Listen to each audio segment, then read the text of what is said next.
Gracias. Bueno, pues hoy, como todos los martes, vamos a informar sobre el pulso de la salud. Vamos a dar a conocer también, como lo hacemos cada semana, el estado que guarda la pandemia. Adelanto de que hay buenas noticias, lo cual es muy alentador. Nos va a informar el secretario de Salud. Es la misma exposición de siempre. Terminando, abrimos para preguntas y respuestas. Con su permiso, señor presidente, muy buenos días a todas y todos ustedes. Como señala el señor presidente, continuamos informando la situación que guardan los medicamentos adquiridos por el sector salud para nuestro país. En esta imagen, rápidamente, que conocen, hoy se han distribuido hasta hoy 636 millones de medicamentos y material de curación. Y en la siguiente lámina se muestra que entre febrero y marzo recibiremos 137.205.597 piezas. Derivadas esto de la extensión contractual de compras 2022, con lo que se garantizará el abasto del primer semestre.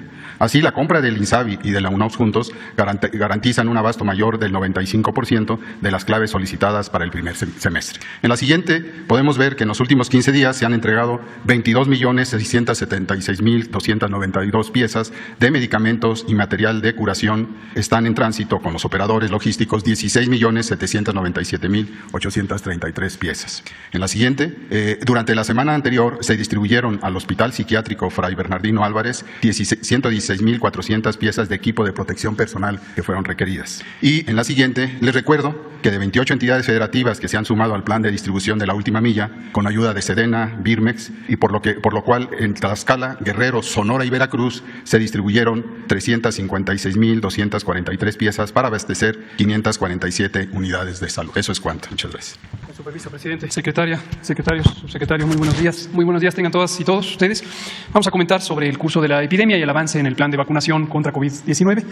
Tenemos la tercera semana de reducción sostenida y grande de la epidemia de COVID-19. Como comentamos hace 4 semanas, entramos en un periodo de estabilización y en las 3 más recientes hemos tenido reducciones por arriba del 40%, en la más reciente de 48%, casi de la mitad con respecto a la semana previa. Y como se puede ver en nuestra curva epidémica de agregación semanal, la intensidad de la ocurrencia de casos, es decir, la incidencia de nuevos casos, está ya por debajo de lo que llegamos en todas las olas previas y continúa reduciéndose. Solamente 1.6% de los casos estimados son casos activos. Esta cifra llega en momentos de máxima intensidad epidémica, llegó hasta 8.5 o 9 y en este momento es solo 1.6%.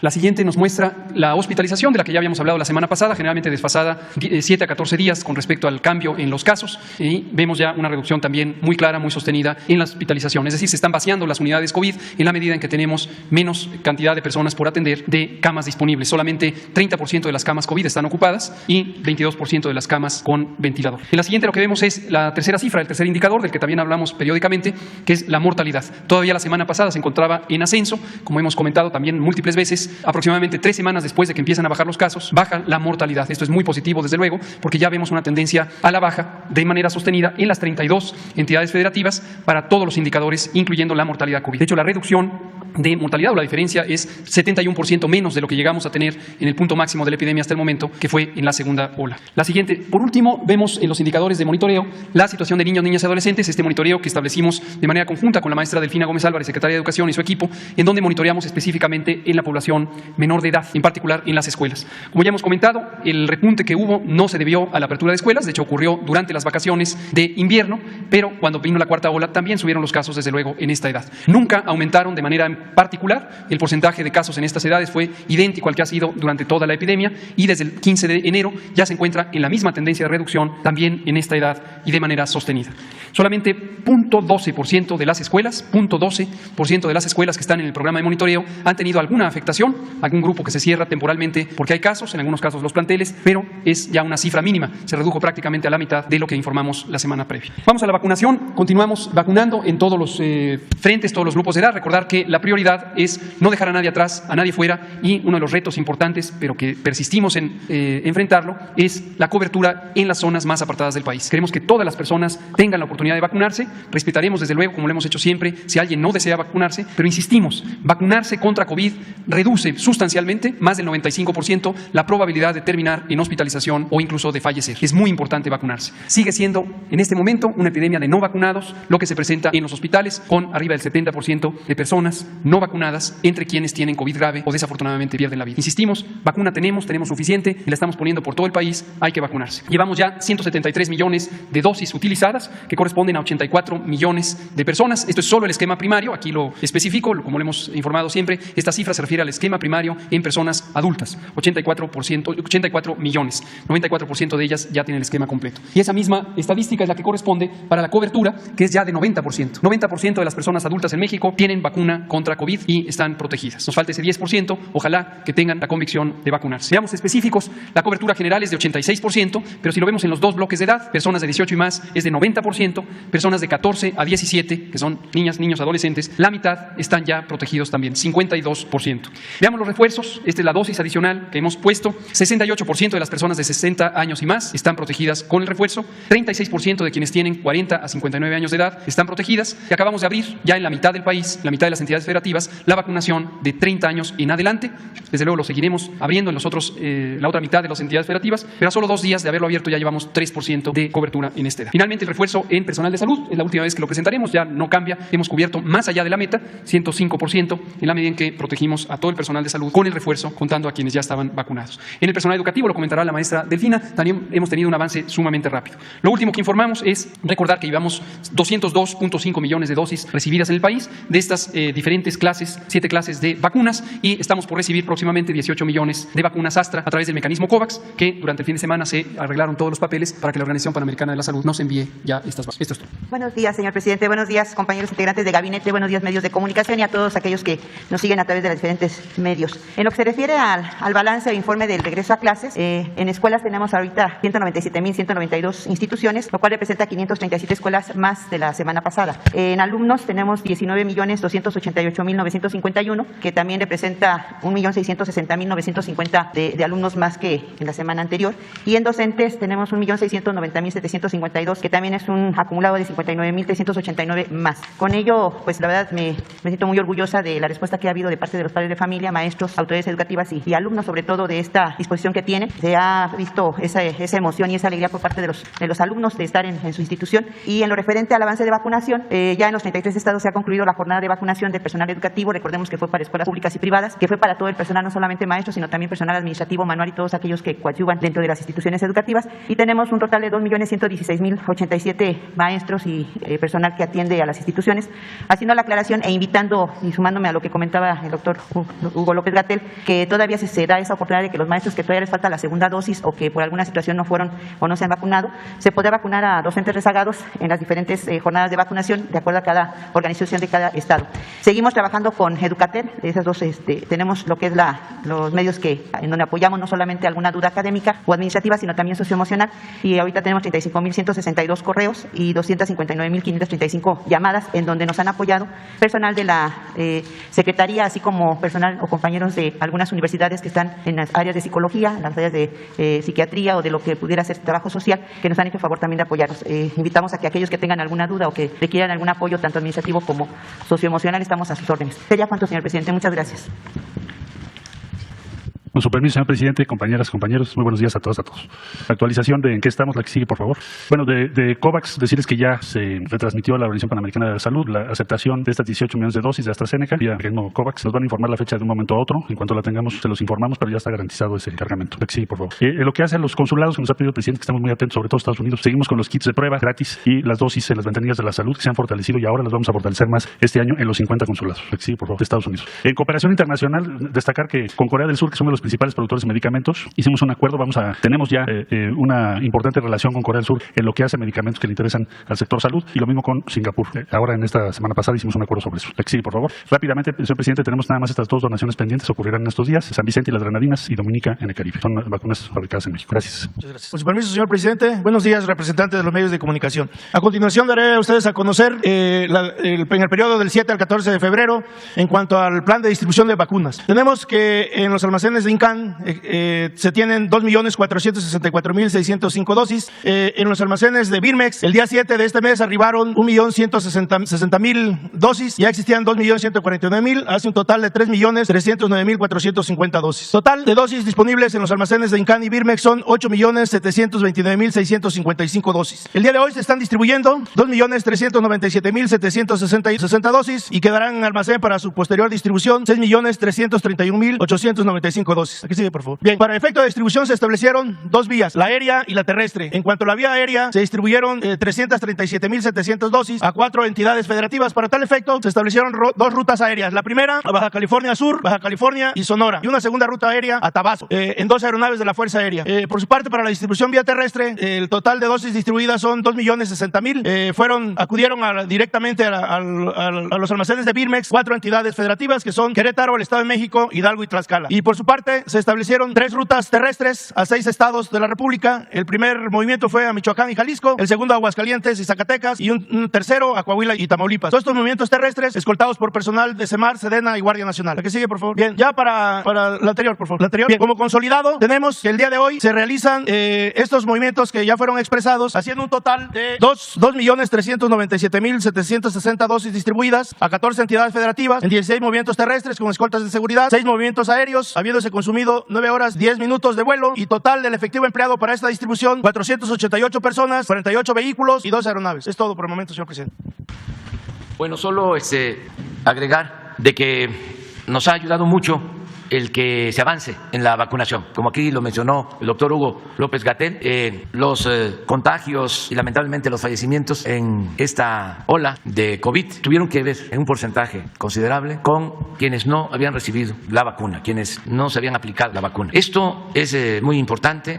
Hemos podido avanzar enfrentando esta pandemia, entre otras cosas, porque tendríamos que mencionar el manejo profesional de todo el sector salud, la entrega de los médicos, de las enfermeras, del personal de salud, el haber contado a tiempo con las vacunas, el que la gente se haya cuidado a sí misma, que en las familias se haya cuidado a los adultos mayores, la participación de las Fuerzas Armadas para que las vacunas llegaran hasta los lugares más apartados. Bueno, todo eso.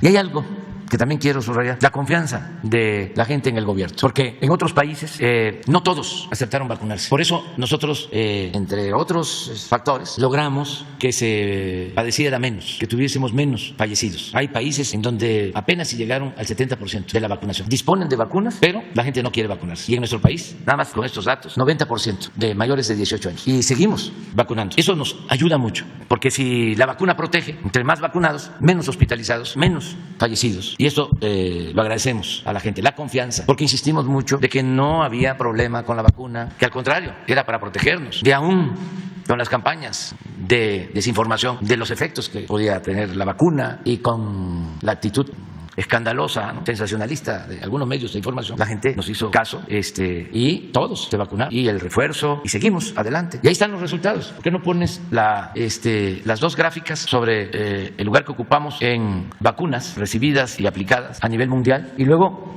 el lugar que ocupamos en fallecimientos de acuerdo a la población en el mundo? Eso es muy importante. Lugar 9 en vacunas, de cerca de 200 países. Lugar 9. ¿Y la segunda? De 30. El lugar 25 en fallecimientos. Pero ya abajo de Italia, en el caso de América Latina, el Caribe, abajo de Trinidad, de Paraguay, de Colombia, de Argentina, de Estados Unidos. Y aquí es un ejemplo de lo que estoy mencionando, de que tienen vacunas, muchas vacunas, pero hay resistencias a vacunarse. Y por eso estamos abajo de Brasil y de nuestros hermanos peruanos. Pero estos son los resultados. Y ya ven que aquí se informa y hay diálogos circulares, pero también aquí hay debate y confrontación de ideas. Por eso es importante la mañanera. Me gustaría que pusieses el Twitter que colocó hace un tiempo Krause, diciendo de que las nuevas generaciones iban a recordar de manera lamentable, triste, estos acontecimientos, desde luego que a todos nos ha afectado, pero como dando a entender de que la gente perdió la vida, falleció por culpa de nosotros, el señor Krause. A ver si lo encuentran. Bueno, hasta denuncias penales en contra del doctor Gatell, pero si no, le seguimos y ahora lo vemos. Adelante, adelante.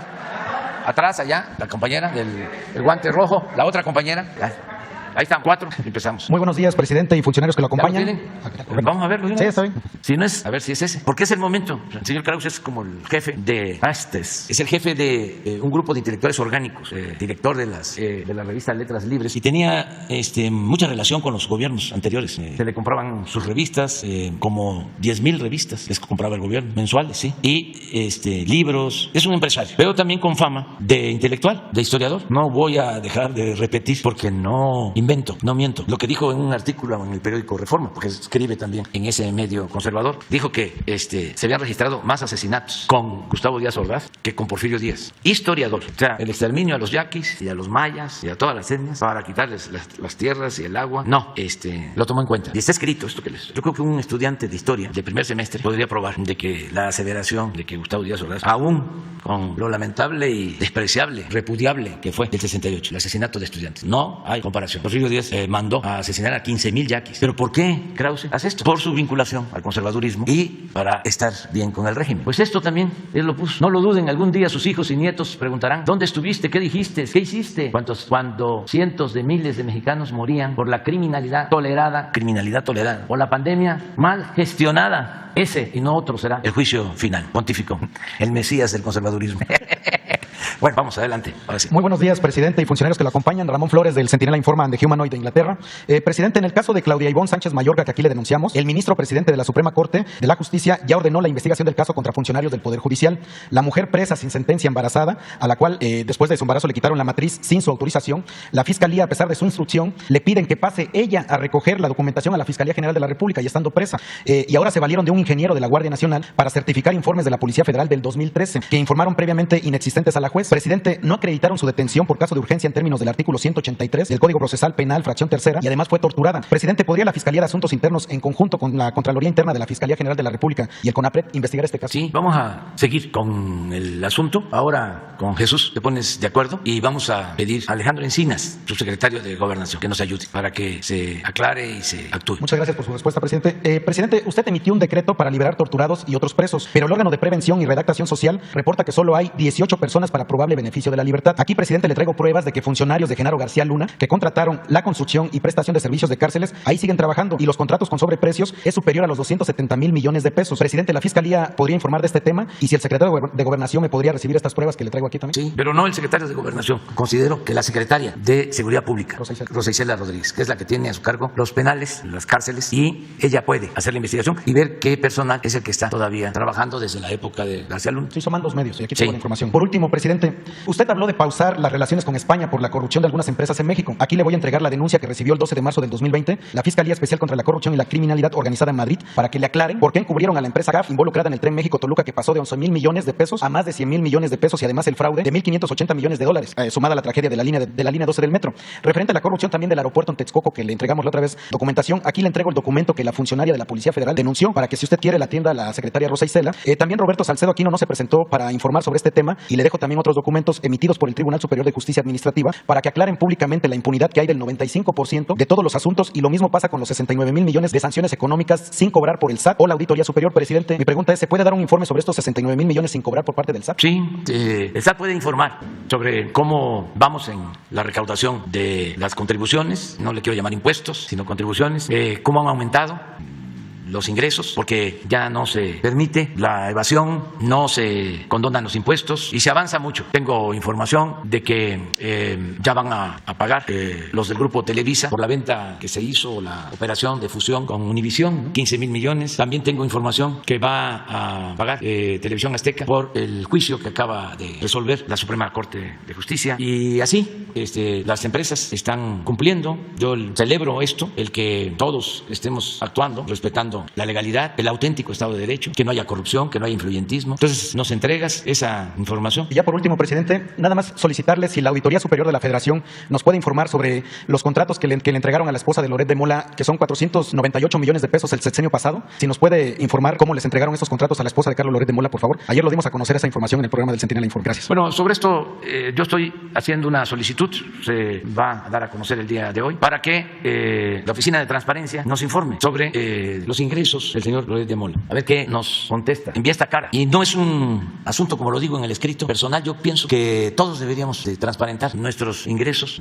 los bienes, no debe de haber excepciones. La vida pública tiene que ser cada vez más pública y saber cuánto ganan los periodistas. La mayoría gana muy poco, la inmensa mayoría. Pero hay una élite que está vinculada a la mafia del poder político y económico que obtienen muchísimo dinero y son un grupo de golpeadores que les pagan todo eso porque sin escrúpulos morales se lanzan a destruir a opositores o a quienes buscan cambios que los jefes sienten que les afectan porque les quitan privilegios. Esa prensa mercenaria debe de conocerse y debemos de transparentar, saber cómo opera, porque es un grupo que actúa con prepotencia y con corrupción, porque todo ese dinero se origina en el erario, es dinero del pueblo, es presupuesto público. Entonces, mandé esta carta ayer que dice: maestra Blanca Lilla Ibarra Cadena, comisionada presidenta del Instituto Nacional de Transparencia, Acceso a la Información y Protección de Datos Personales. Como es de dominio público, el viernes pasado di a conocer un resumen de una documentación que personas anónimas hicieron llegar a la Oficina de Atención Ciudadana de la Presidencia, en la cual se fundamenta que el periodista Carlos Loret de Mola obtiene ingresos anuales por 35 millones de pesos. Como seguramente es del conocimiento de ustedes, esta persona se ha dedicado de manera permanente a calumniarme con el propósito de afectar mi autoridad moral y buscar detener el movimiento de transformación que millones de mexicanos estamos impulsando para acabar con las profundas desigualdades sociales causadas por la corrupción que ha predominado en nuestro país y que se intensificó en el llamado periodo neoliberal o neoporfirista. Los beneficiarios de esta política de pillaje están molestos con nuestro proceder y han emprendido una campaña o guerra sucia utilizando a personajes como el señor Loret de Mola para desprestigiar y golpear políticamente a nuestro movimiento. En una democracia es legal y legítimo que exista oposición y el derecho al disenso y a la libre expresión deben ser garantizados. Sin embargo, no es ético ni honesto usar fondos privados obtenidos mediante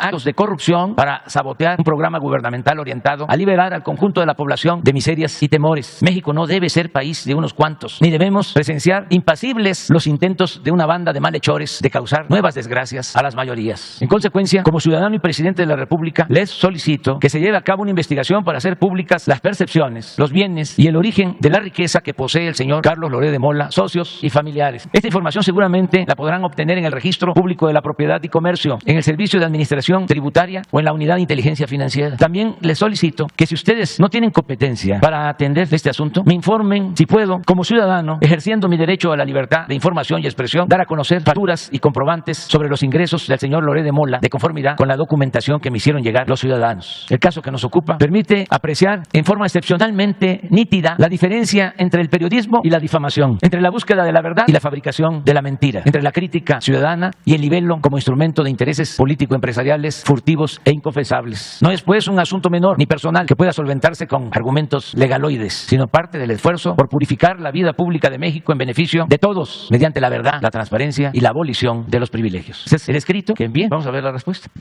Adelante.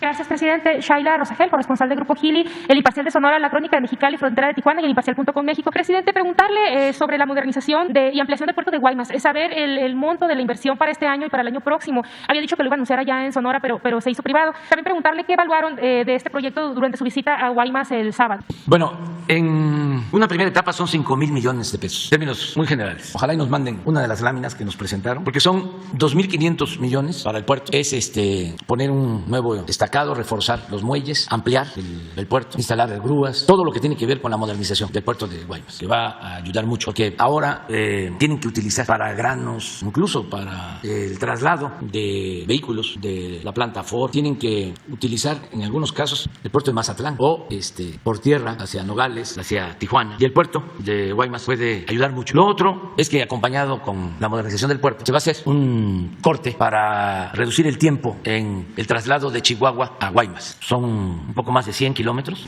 de la carretera de Yécora a Hermosillo, prácticamente a la mitad. Ahí se va a hacer un desvío directo, una autopista hacia Guaymas, más de 100 kilómetros. Y se estima también una inversión de alrededor de 2.500 millones. Por eso te hablo de 5,000 millones en una primera etapa, en ese proyecto. Eso es lo que vimos. ¿Esta carretera será en la desviación de Ciudad Obregón, que hay por ahí o va a ser otra desviación? Es entre Hermosillo y Obregón. Sale directo a Guaymas, de la sierra. Tienes se trasladen de Chihuahua, te pasen por Yécora, en vez de bajar a Hermosillo y de Hermosillo a Guaymas, sin llegar a Hermosillo, va a hacerse esta carretera, que son 110 kilómetros aproximadamente, es una autopista. Vamos a ahorrar como 2 horas para el puerto, en una primera etapa. Luego, de este punto, que no recuerdo ahora el nombre, hacia Yécora, y de Yécora hacia Casas Grandes y hasta la frontera, se va a continuar, pero la primera etapa es estos 110 kilómetros aproximadamente. Y esta primera etapa de inversión de los 5,000 millones, ¿en cuánto tiempo se va a dar? Ya está autorizado, a eso fuimos, ya tenemos los recursos, es un fideicomiso de aduanas que cuando llegamos tenía 55,000 millones y ahora ya tiene 90,000 millones de pesos. Entonces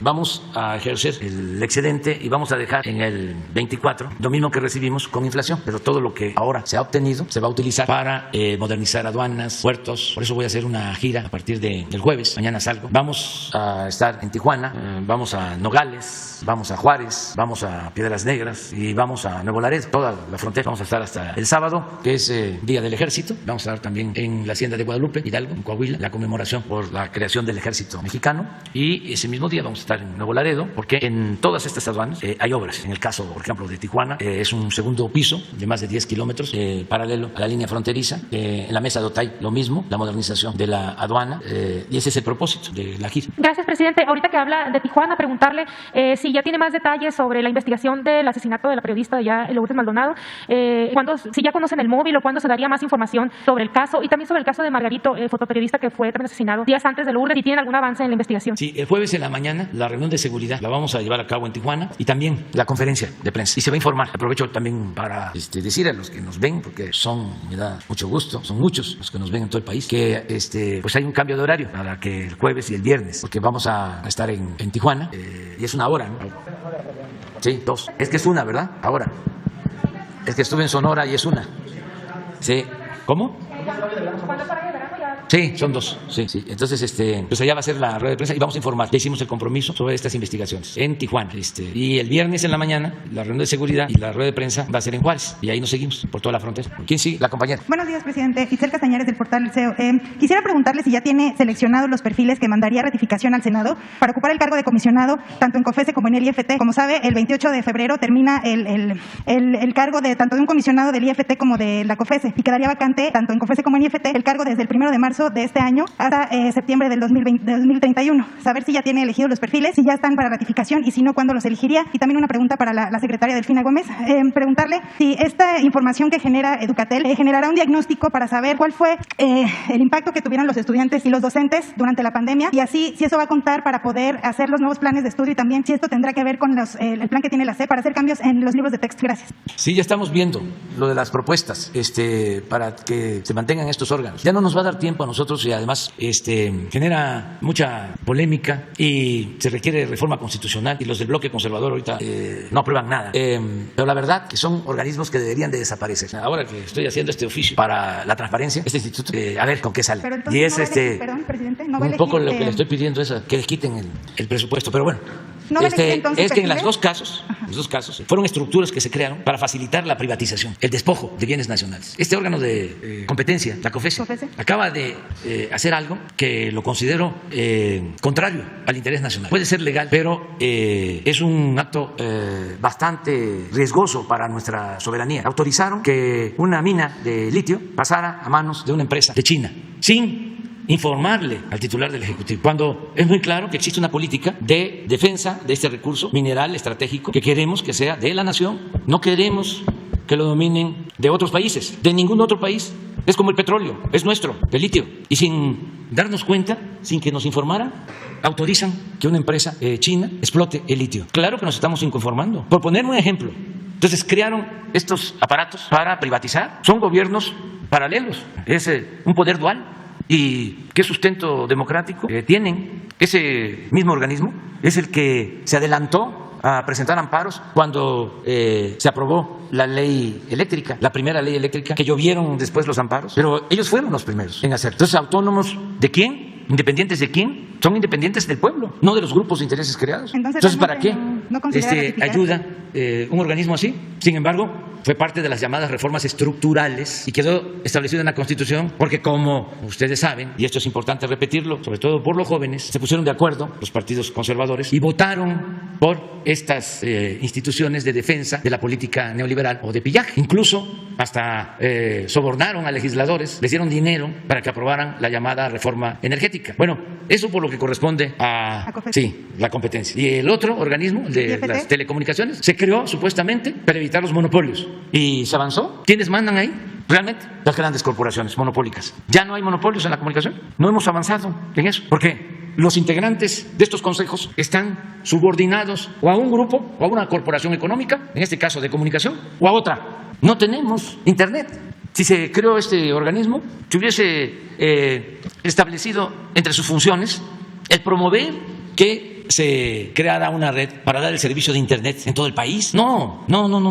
Ahí tenemos que andar batallando ahora para poder garantizar el servicio de Internet en todo el país. Entonces crearon todos estos organismos satélites para llevar a cabo una política económica neoliberal. Entonces, lo mejor sería que no existieran. No solo nos ahorramos muchos recursos, sino que se fortalece el Estado Nacional, porque esas funciones pues las puede llevar a cabo el Poder Legislativo, el Poder Judicial, el Ejecutivo. ¿Cómo estaba antes lo de telecomunicaciones? Pues lo manejaba la Secretaría de Comunicaciones. Ahora no, ahora es esto. En el otro caso de la competencia, pues, economía. Ahora no, ahora es esta institución. Y los resultados no hablan de que se haya avanzado. Entonces hay cosas que pues, van a quedar pendientes, ojalá, y se siga desmontando toda esta estructura burocrática facciosa, sectaria, contraria al interés nacional, porque el Instituto de la Competencia está creado para maniatar a la Comisión Federal de Electricidad, a una empresa pública, para darle preferencia a los particulares. Y están creadas estas instituciones con ese propósito, de elevar a rango supremo los intereses particulares y hacer a un lado el servicio público, los intereses públicos, los intereses de las mayorías. Entonces, sí hace falta una reforma administrativa, más que pues, el día del aniversario de la promulgación de la Constitución en Querétaro dije que teníamos como opción, y la política siempre es opción entre inconvenientes, es optar entre inconvenientes. Teníamos como posibilidad de hacer una nueva Constitución, porque la que se tiene, la que está en vigor, la que se aprobó en 1917, en los últimos tiempos, en el periodo neoliberal, la modificaron para beneficio de las minorías, para legalizar la corrupción. Pero analizamos que si nos metíamos a eso, nos íbamos a quedar empantanados. Y optamos por hacer reformas, que ya se llevaron a cabo, muy buenas reformas. Por ejemplo, el que ya esté prohibido la condonación de impuestos. Ya no se puede, yo ya no podría hacerlo.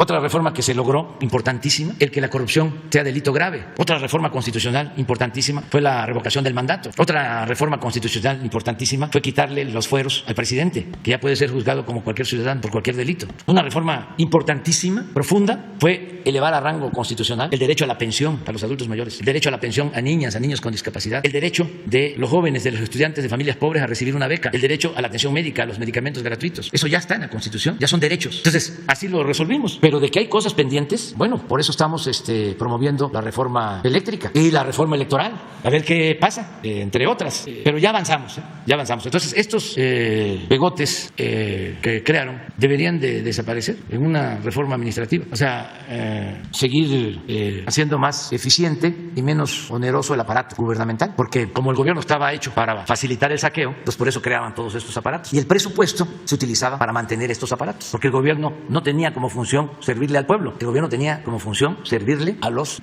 potentados, a los saqueadores, a los traficantes de influencia. ¿Y en qué consistía su política durante todo el periodo neoliberal? ¿En qué consistió?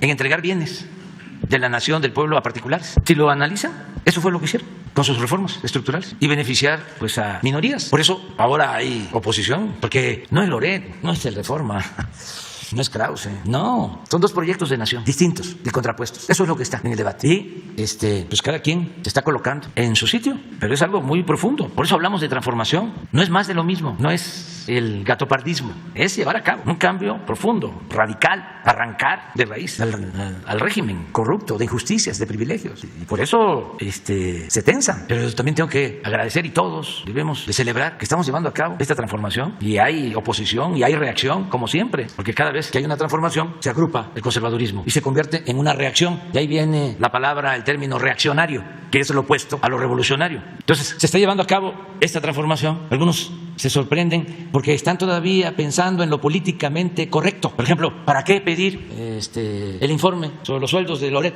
No, es importantísimo, porque no es Loret, es todo lo que representa. A mí me dio mucho gusto, repito, cuando pusieron que todos eran como Loret. Me dio mucho gusto, afortunadamente, porque no fueron muchos. Pero imagínense, llegar a ese nivel, y fue quitarse las máscaras, o sea, en un acto colectivo de miles. Y quedaron muchos que no se enteraron, que hubiesen también hecho lo mismo. Entonces, estamos llevando a cabo una transformación y celebro que se esté haciendo de manera política, porque la transformación de independencia pues costó muchas vidas. La segunda transformación, la reforma, lo mismo, llevó a una guerra interna de liberales y conservadores y también a la invasión francesa. Y la Revolución Mexicana, bueno, 1 millón de muertos por violencia, por hambre, por epidemias. Y ahora lo estamos logrando de manera pacífica. Y se calientan. Yo ya soy del altiplano, aunque tenga el corazón caliente, la cabeza fría, pero hay quienes insultan. Pero no pasa de eso, no pasa de eso. Además, la estridencia, los que me insultan, se ven mal. Además piensan que de esa manera adquieren relevancia. Pues no. Y una cosa que es muy importante, la libertad de expresión. El que se garantice el derecho a disentir, que no haya censura para nadie. Libertad de expresión, libertad de prensa, como nunca.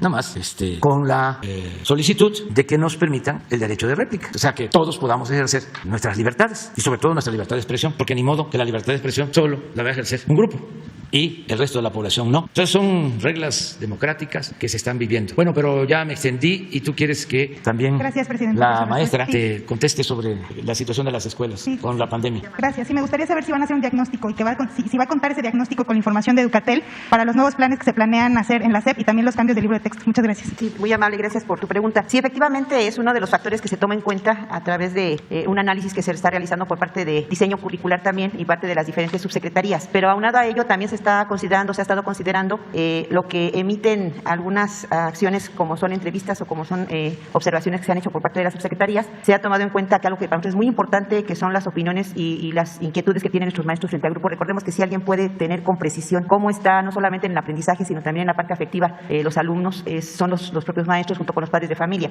Y en ese diagnóstico que se ha hecho de manera permanente, porque así como lo ha instruido nuestro presidente, hemos estado de manera permanente no solamente analizando, sino dando algunas aportaciones como herramientas para los maestros.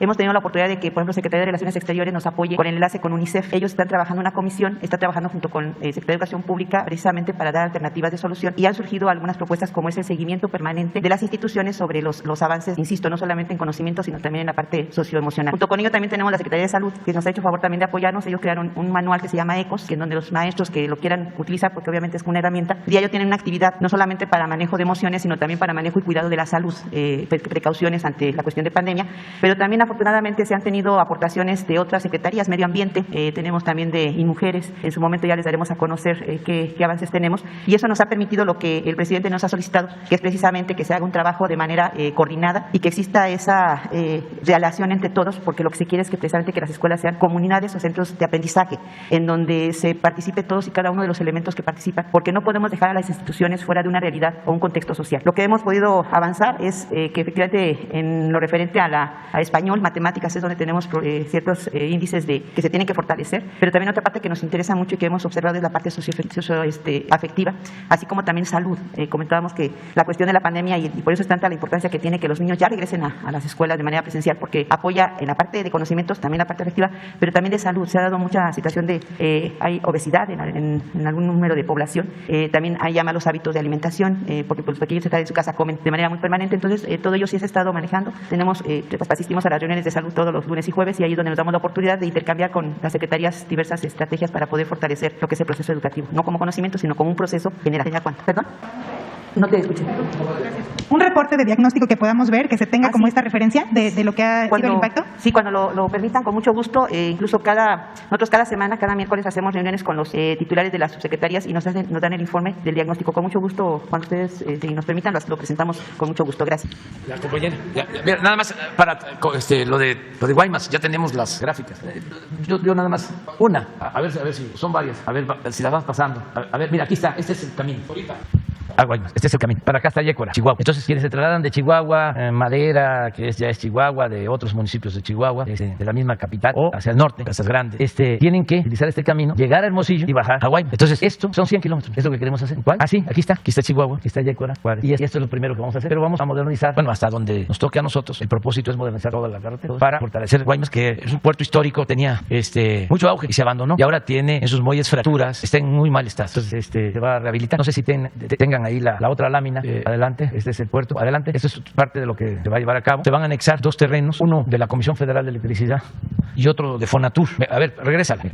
Esto es los pilotes para reforzar, y ese es ya todo el proyecto, que incluye también vialidades y resolver problemas urbanos también en Guaymas. Pero hay otro que es una... A ver, regresa. Creo que no, otro que es una primera etapa, síguele. No, esta es la primera, lo que hablábamos. Primera, segunda etapa, lo que es Guaymas y la carretera 5.482.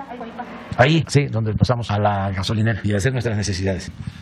Gracias, presidente. Dalila Escobar, de Atiempo.tv. Justo sobre el tema de lo que estaba hablando del asunto del INAI, de hecho, independientemente de que espere que le responden al oficio, lo que se está previendo también es que pudiera iniciarse un procedimiento para alertar sobre un mal uso por la exhibición de datos personales. Incluso hablan de que pudiera haber sanciones. Preguntarle si a usted aceptaría, pues incluso aplicar este tipo de medidas para evitar exhibir ese tipo de información de lo que se considera, bueno, pues son ciudadanos y no funcionarios. Pues por eso estoy preguntando.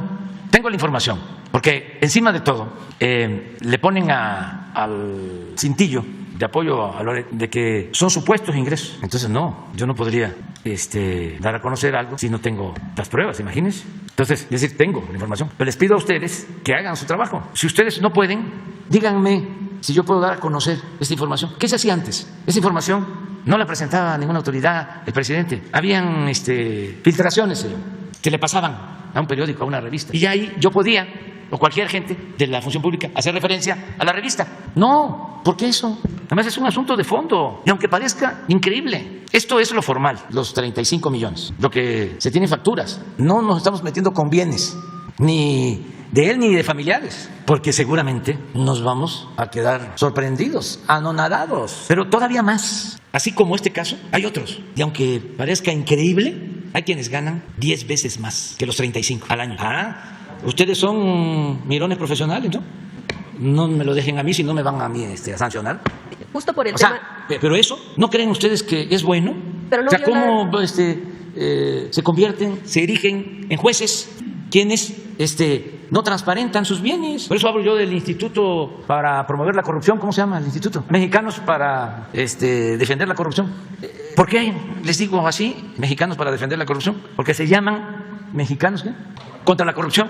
Pero a ver, les pregunto a ellos, al señor Claudio X González, a la señora Casá, María Amparo Casá. A ver, ¿qué no es corrupción recibir dinero del gobierno de Estados Unidos para hacer labor de zapa en contra del proyecto de transformación que estamos impulsando millones de mexicanos en beneficio de nuestro pueblo y de nuestro país? Eso no es corrupción, es hasta traición a la patria. ¿Y por qué no transparentan? ¿Por qué no dicen cuánto reciben? Entonces, ¿con qué autoridad moral van ellos a juzgar a todos? Yo sé que les cuesta mucho trabajo porque así era antes. Tenían sometidos a todos y como predominaban los corruptos, los tenían agarrados y los hacían papilla al que se atrevía a enfrentarse. Y esto es un fenómeno mundial, es un poder mediático, mafioso, perverso, que llega a los medios de información más conocidos en el mundo. Ahora con lo de José Ramón, primer lugar mundial en menciones. ¿De dónde? En Twitter. Yo sé, pues, que se agrupan, que son muchos, incluso son millones, ya lo he dicho, los conservadores, pero que de todo el mundo se hayan manifestado, muchos robots. Entonces, vamos a esperar a ver qué dice la transparencia. Sí, porque de lo que mencionan es que se vulneraría, en todo caso, sentaría un precedente para vulnerar la protección de datos personales y en todo caso pudiera ser sancionado más bien el Ejecutivo por... Sí, pues imagínense, lo que yo estoy dando a conocer tiene que ver con dinero público. No es nada más el señor Loret, es que ahí están latinos, están metidos con el negocio de las medicinas. Sí, por eso es interesante la investigación, porque los que le vendían medicinas a los gobiernos ya no les venden. ¿Y quiénes son? Políticos del antiguo régimen vinculados a estos periodistas. Entonces, ¿a quién le compraban las medicinas en Michoacán? Escúchele. ¿A quién le compraban las medicinas en Michoacán? ¿Qué relaciones con latinos? Pero no solo, es Michoacán. Hay otros estados. O sea que es dinero público. ¿Qué fue de lo primero que hizo Fox con el Instituto de la Transparencia? Con la demagogia conservadora, el doble discurso, la doble moral, la sociedad civil, impulsa la creación del Instituto de la Transparencia. Y de los primeros acuerdos, si no es que el primero, fue dejar en secreto toda la condonación de impuestos a los grandes contribuyentes. El Instituto de la Transparencia resuelve no transparentar, no dar a conocer quiénes se beneficiaron con la condonación de impuestos en el gobierno de Fox. Segunda decisión histórica importante, considerar también como información secreta, confidencial, lo del caso de Odebrecht. Entonces, vamos viendo todo esto. Los servidores públicos, todos, para dar a conocer. Hay una ley de austeridad aprobada por nosotros, mejor dicho, aprobada por el Congreso y enviada como iniciativa por el Ejecutivo, donde se tienen que dar a conocer los bienes, sueldos, patrimonio, todo transparente. ¿Y el poder económico? No, que era el que mandaba. ¿Y los voceros del poder económico? Tampoco. Entonces es interesante todo esto que está sucediendo. Y el que nada debe, nada teme. Deberían de salir a decir, todos, ¿a ustedes qué les va a preocupar? ¿Ustedes salir a decir qué tienen? ¿Cuánto ganan? No, el problema está arriba. ¿Y de dónde viene la campaña en contra de nosotros? Pues de arriba, de esos intereses creados. Pero en fin. Gracias, presidente. En un segundo tema, bueno, pues ya en las últimas horas el gobierno español habla sobre este debate que también se presentó en torno a la pausa en las relaciones, pero ellos dicen que lo que buscarían en todo caso es acelerar la relación con México para que, bueno, pues se vaya mejorando pues este ambiente de inversiones, etcétera. De hecho, el propio ministro español de Exteriores, José Manuel Álvarez, ha dicho que incluso algunas de las declaraciones aquí dichas pues han sido injustificadas y considerarían que para mejorar la relación o acelerarla no debiera haber más de este tipo de mensajes. Preguntarle si ya con esto bajaría el tono de pues estas declaraciones que se dieron en torno a si pausar o no pausar, y en el caso del gobierno español que está pidiendo más bien acelerar este asunto. Bueno, ya hemos dejado en claro que nosotros respetamos mucho al pueblo español, que una cosa es el pueblo español, otra cosa es el gobierno y otra cosa es la monarquía. Son distintos. Y respetamos mucho al pueblo español, y también otra cosa son las empresas españolas. Y la única queja, el único cuestionamiento es de que se abusó en otros tiempos de nuestro país y se le consideró como tierra de conquista por las empresas y por el influyentismo político que se llevaba a cabo arriba, en la cúpula de los poderes, tanto de España como de México. Entonces, eso ya no se permite y eso es lo que se ha decidido, pero no se rompe la relación. Se decide entonces sobre los contratos, o sea, la pausa será a contratos de empresas españolas. Esa es, no diplomático, no político, solo... Las empresas españolas y los contratos y el influyentismo, porque si ustedes investigan, pues van a encontrarse cosas completamente, para decirlo amablemente, usar un eufemismo, irregulares en todas las obras, el papel de las empresas. Entonces, eso no. Aquí el compañero acaba de dar a conocer lo del tren. Ese es un ejemplo. ¿Cómo se hace un estimado de que el tren Toluca-Ciudad de México iba a costar 30,000 millones y va a terminar costando 90,000? ¿Y qué empresa se hizo cargo? ¿Y quién recomendó a la empresa? Entonces, esas cosas ya no. Precisamente en esa tesitura, presidente, también, por ejemplo, en el caso de Coahuila, en 2001 la empresa paramunicipal Aguas de Saltillo, bajo el control justo de inversionistas extranjeros de origen español de la empresa Aguas de Barcelona, bueno, pues obtuvo un contrato por 25 años en el que en los últimos 10 se han tenido pues utilidades por más de 350 millones de pesos y todavía faltan de aquí a pues la que se cumplan los 25 años. Se hablaba también, bueno, pues incluso respetando el tema de que es privado, pero los salarios que tienen los directores generales que también de origen español, que pudieran elevar hasta los 200,000 pesos en el término de estos contratos. Yo quiero preguntarle, porque incluso el argumento de la empresa es que ellos ofrecen un servicio pues con tecnologías que no tienen los gobiernos, en este caso municipales, que se dieron bueno desde 2001 y que pues no les falla el servicio, en este caso por Aguas de Saltillo. ¿Debería existir, o preguntarle si debería existir un lineamiento para evitar que pues empresas extranjeras entren al quite con tal vez un servicio que pudiera o que debería dar un gobierno, en este caso municipal, pues bajo contratos que se quedan por varias administraciones? Sí, es cuestión de ya no entregar esos contratos leoninos, que era la regla en el periodo neoliberal. Por ejemplo, el permiso para la cervecera en Mexicali, esto que estás planteando, todo así, esto que estamos viendo ahora con los de la empresa estadounidense, porque eran españoles pero también de otros países. Claro que los españoles fueron los que se destacaron más, no sé por qué. La empresa esta que tiene el banco de materiales allá en Quintana Roo, Calica, y eso es lo mismo de lo que estás planteando. Lo que hay que buscar es ya no entregar esos contratos, que no nos roben, no permitirlo, ni no aceptar a los, le llaman lobistas. ¿Saben que, por ejemplo, Repsol o Iberdrola contratan políticos? Un poco lo que hace aquí FEMSA, que tiene también políticos. Y en España no queremos pleito, no se vaya a malinterpretar, pero contratan a dirigentes del Partido Socialista Obrero Español, del PSOE, con todo respeto. Pues por eso el conservadurismo está creciendo como la espuma. ¿Pues dónde está la diferencia? Entonces todo eso hay que revisarlo y pues no permitirlo Ahora que, y eso lo digo de manera respetuosa, ¿no? Porque además tiene libertad, pero allá en La Laguna, en la época del PAN, fue embajador de España, un dirigente que seguramente apoyaba estas políticas. Pues. Ahora que se dio ese debate, o como se le llame, él salió a cuestionarme. Pues sí, porque tenemos posturas distintas, ¿no? Fue embajador de México en España, sí, el señor Jorge Serrano, que lo respeto, y que además tiene todo su derecho, pero son cosas distintas. Ya no es así. Y Marcelo Ebrard está a cargo de la diplomacia y ha estado hablando con los funcionarios de España, los de la Cancillería, y no hay ningún problema. Y desde luego que se puede invertir en México y hay condiciones inmejorables. Ayer estuvo Paolo Roca, un inversionista que se dedican al acero. Su empresa se llama la de Paolo Roca, que compraron Tamsa, Ternium. Me vinieron a decir de que van a ampliar su planta de Nuevo León y que van a invertir $1.000 millones.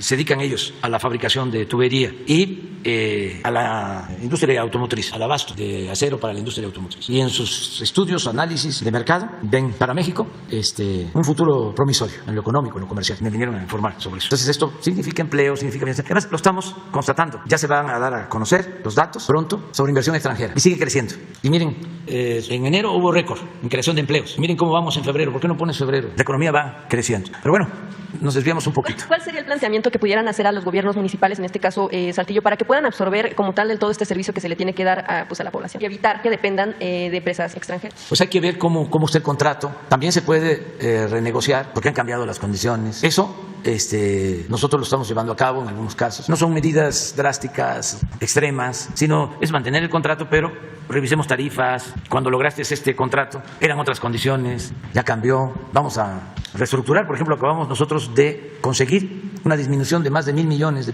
anuales en los contratos de mantenimiento de carreteras. Habían dejado firmados los contratos y consideramos que a precios muy altos. Hablamos con las empresas y nos ahorramos más de $1.000 millones. ¿A dónde van a ir esos $1.000 millones? Los vamos a ir a entregar a la montaña de Guerrero el domingo para caminos de los pueblos. Entonces, se puede llegar a un acuerdo en todos los casos. Y están en buen plan los empresarios. Son pocos los que se malacostumbraron y no quieren dejar de robar, pero la mayoría quiere seguir haciendo negocios, aceptando la regla de que está permitido que las utilidades sean razonables, que hagan negocio con utilidades razonables. Eso lo acepta la mayoría. Algunos, porque están acostumbrados a robar o a pedir, ¿cómo le llaman eso que le tienen que entregar a la fuerza los comerciantes a los delincuentes? Cobro de piso. Extorsión o derecho de piso. Era extorsión, pero de mucho dinero. Miren, 70,000. 70,000 llevamos hasta ayer. Sube y baja, pero nuevos empleos. Febrero. Y desde luego ya estamos mejor que antes de la pandemia en empleos. Y vamos creciendo económicamente. Perdón, ya nada más preguntarle si le respondieron las instancias correspondientes sobre los temas que va a abordar por la vía electoral, porque este fin de semana, pues acudió a Sonora y habló en todos los eventos que se difundieron públicamente desde los canales oficiales de programas sociales, saber si le dijeron si eso sí se podía hacer. Incluso la carta que emitieron los gobernadores también hablan de que, pues con este gobierno se hacen cosas que no se hacían antes y que pudiera considerarse como un asunto propagandístico. Solo preguntarle si le dijeron que se puede hablar de esos asuntos. No nos han dado ninguna respuesta. Nos pidieron que bajáramos una conferencia del 2 de febrero porque hablé de ese asunto. No lo puedo repetir. Pero no estoy llamando a nada. Entonces vamos a cuidar eso. ¿Va a seguir hablando entonces de los programas sociales en sus eventos, aunque hasta que le digan y se puede o no? Si no se difunde, si no hay propaganda, está permitido. Sí, pero no es propaganda, ¿no? Pues fuimos a Yécora y con los ERIs y con los yaquis. Pues son programas de bienestar, no tiene nada que ver con lo electoral, nada absolutamente. Son derechos sociales, es como lo de la salud, la educación, pero en fin. Bueno, ya me pasaron mi recado, se me terminó el tiempo. Hoy tengo bastante trabajo, como siempre, reuniones de todo tipo. No tengo ahorita la agenda.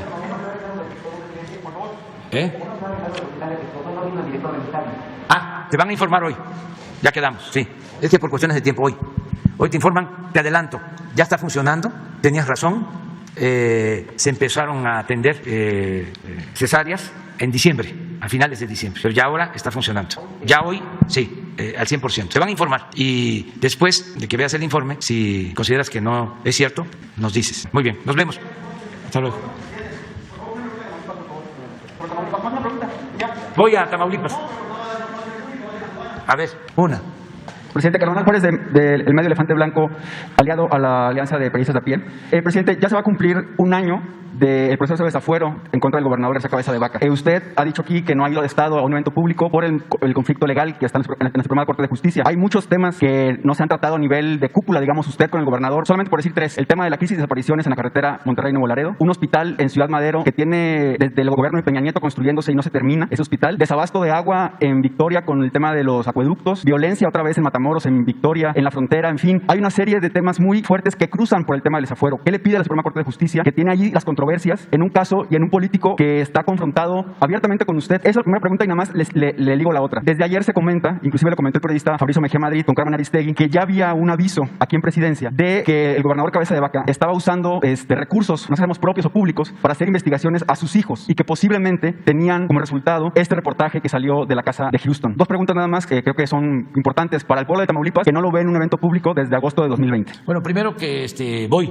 a Tamaulipas, voy a la aduana, en efecto, pero es algo muy importante porque se va a ampliar la aduana de Nuevo Laredo.